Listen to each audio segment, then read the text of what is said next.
क्या आप जानते हैं कि हनुमान जी और भीम दोनों भाई थे। दोनों ही पवन पुत्र माने जाते हैं।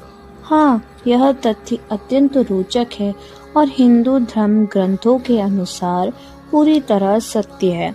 हनुमान जी और भीम के बीच इस अनोखे बंधन को भ्रातृत्व संबंध माना जाता है, क्योंकि दोनों के जन्म के पीछे एक ही दैवीय शक्ति का हाथ था, पवन देव।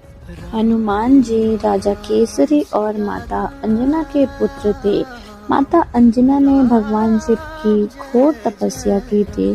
तब वायुदेव ने शिव के अंश को अंजना के गर्भ तक पहुंचाया था, जिससे हनुमान जी का जन्म हुआ। इसीलिए उन्हें पवन पुत्र। भीम पांडु और कुंती के पुत्र थे। राजा पांडु को मिले श्राप के कारण वे संतान उत्पत्ति नहीं कर सकते थे। तब माता कुंती ने ऋषि दुर्वासा द्वारा दिए गए मंत्र का उपयोग कर पवन देव का आवाहन किया। पवन देव के आशीर्वाद से भीम का जन्म हुआ। इस प्रकार हनुमान और भीम दोनों के आध्यात्मिक पिता पवन देव हैं, जिससे वे भाई हुए।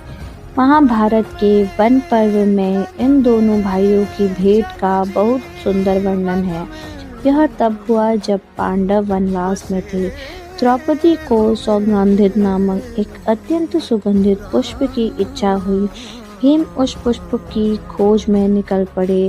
भीम को अपने बल पर बहुत अहंकार था। हनुमान जी को यह आभास हो गया और उन्होंने भीम का अहंकार तोड़ने के लिए एक वृद्ध वानर का रूप धारण किया और भीम ने के रास्ते में अपनी पूंछ फैलाकर लेट गए।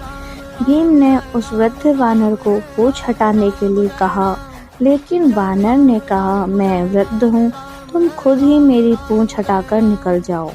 भीम ने पूरी शक्ति लगा दी, लेकिन उस साधारण सी दिखने वाली पूंछ को टस से मस भी नहीं कर सके। भीम समझ गए यह कोई साधारण वानर नहीं है।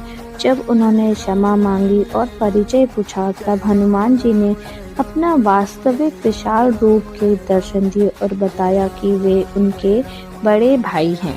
के दौरान हनुमान जी ने भीम को गले लगाया, जिससे भीम की शक्ति कई गुना बढ़ गई। हनुमान जी ने भीम से वादा किया कि वे महाभारत के युद्ध में साक्षात तो नहीं लड़ेंगे, लेकिन वे अर्जुन के रथ के ध्वज पर विराजमान रहेंगे। जब भीम युद्ध के मैदान में गरजेंगे तो हनुमान जी की हुंकार उसमें मिल जाएगी।